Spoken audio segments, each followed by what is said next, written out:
Jeshi la Marekani limeendesha mashambulizi ya anga mfululizo katika maeneo yanayodhaniwa kukaliwa na wapiganaji wa Kihouthi nchini Yemen, huku kundi hilo likisema watu zaidi ya 4 wamefariki dunia kutokana na mashambulizi hayo. Athari kamili za mashambulizi hayo hazikujulikana mara moja.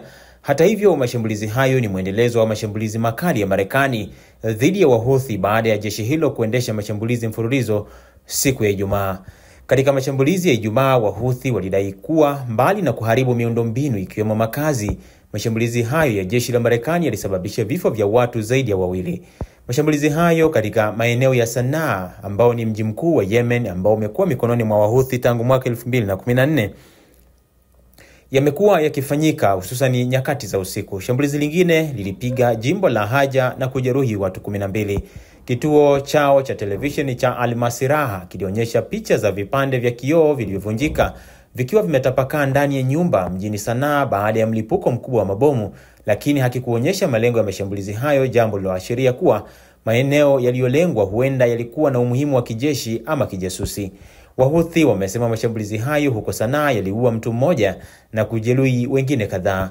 Shambulio lingine lililenga gari aina ya pickup huko Haja, liliua watu 2 na kumjeruhi mtoto mmoja, kwa mujibu wa Wahouthi hao. Hili lilikuwa tukio la kwanza lililojulikana hadharani ambapo mashambulizi ya Marekani yalilenga gari katika mashambulizi yao wanayotekeleza nchini Yemen.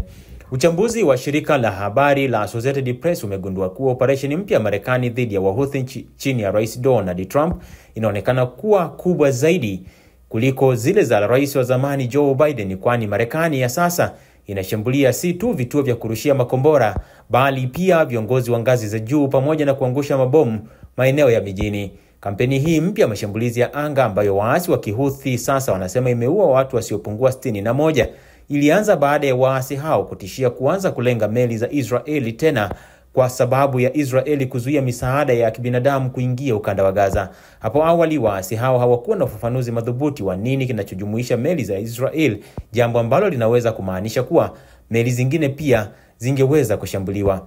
Wahouthi walishambulia zaidi ya meli 100 za kibiashara kwa makombora na droni, wakizamisha meli 2 na kuua mabaharia 4 kati ya Novemba 2023 hadi Januari mwaka huu.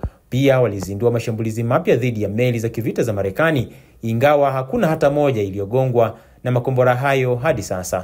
Mashambulizi hayo yanaongezeka kwa kasi hadhi na kuongezea hadhi waasi wa Kihouthi kimataifa, huku wakikabiliwa na matatizo ya kiuchumi na kuzidisha ukandamizaji dhidi ya wapinzani wa ndani na wafanyakazi wa misaada, wakati vita vya zaidi ya mwongo mmoja nchini Yemen vikiendelea kuigawa nchi hiyo masikini zaidi katika ulimwengu wa Kiarabu. Endelea kufuatilia Mwananchi Digital kwa taarifa zaidi kuhusiana na mzozo huo. Jina langu ni Mgongo Kaitira.